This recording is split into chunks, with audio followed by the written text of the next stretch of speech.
ফুলাটা গাড়ির সিটে ফেরেক লাগাইয়া হের উপরে গামছা বিছাইয়া দে। তখন ফুলাটার বউ কইলো এমনি গামছা বিছাইছো কেন? তখন জামাই কইলো গাম লাইগা সিট কালা হইয়া যাইতাছিল তাই গামছা বিছাইয়া দিছি। তখন আমি যাইতাছি বইলা বউ চলে গেল অফিসে। তখন ফুলাটা কইলো যাও তুমি, আজকে তো আমি যাই নাই স্যার মো অফিসে কার লগে তোমার প্রেম লীলা চলতাছে, তাই যে হোক না কেন হের পিছন তো আজকে লাল হইবই। আর সন্ধ্যায় অফিস ছুটি হওয়ার টাইমে ফুলাটা লুকাইয়া লুকাইয়া দেখতেছিল কার পিছন লাল হইছে।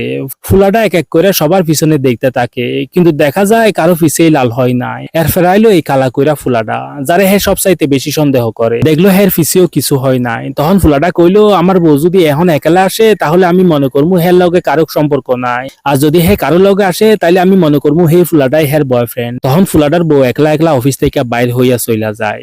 তখন ফুলাটা কইলো কালকা হসপিটালে যাইয়া খবর নিমু কার পিছন লাল হইছে। তখন ফুলাটা যাইয়া হসপিটালে দেখতে পাইলো পাশের বাড়ির সুধীর কাকা পিছনের বেতায় কাতরাইতাছে। তাই ফুলাটা কইলো কাকা কি হইছে? জবাবে সুধীর কাকা কইলো তেমন কিছু না, একটু সর্দি কাশি হইছে। তখন কাকারা এসে ডাক্তার কইলো আপনার পিছনে যে ফেরেক ঢুকছে হের মলম লইয়া যান।